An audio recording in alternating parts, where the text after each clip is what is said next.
Bună ziua tuturor! În acest videoclip vom vorbi despre o tehnologie numită rețea Powerline.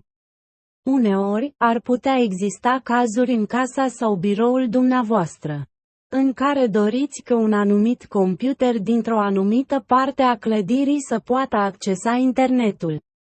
Dar, indiferent de motiv, cablarea rețelei sau Wi-Fi nu a fost o opțiune în acea parte a clădirii.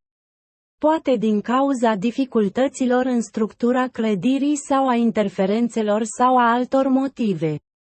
Deci, pentru a ajuta la rezolvarea acestui tip de problemă, o tehnologie mai nouă a dat posibilitatea de a face rețea utilizând sistemul electric existent al clădirii.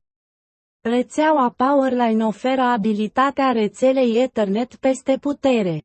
De exemplu, să presupunem că ai nevoie de acest computer de aici pentru a putea accesa internetul. Dar, dintr-un anumit motiv, nu puteți obține cabluri de rețea sau semnal Wi-Fi pentru a ajunge la acel computer. Deci, în acest caz, vom folosi rețeaua electrică. Deci, vom avea nevoie de câteva adaptoare de curent electric, ca acestea aici, iar aceste adaptoare de curent electric se conectează direct la o priză de curent și au un port Ethernet încorporat pentru un conector RJ45. Deci, un adaptor se conectează la priza de lângă modem sau router aici și apoi veți conecta un cablu Ethernet de la modem sau router la adaptorul Powerline.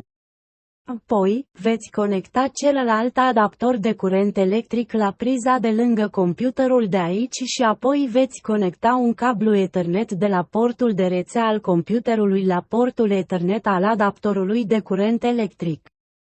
Așadar, acum datele rețelei Ethernet vor folosi cablurile electrice existente ale clădirii pentru a livra date de rețea către celălalt adaptor de curent, astfel încât computerul să poată accesa internetul. Acum, rețelele Powerline funcționează similar cu tehnologia DSL, deoarece în DSL aceeași linie telefonică poate transporta atât date, cât și voce, dar acestea sunt pe frecvențe diferite, ceea ce este foarte asemănător cu modul în care funcționează rețeaua Powerline, unde aceleași linii sunt utilizate pentru transportul de date de rețea la frecvențe diferite.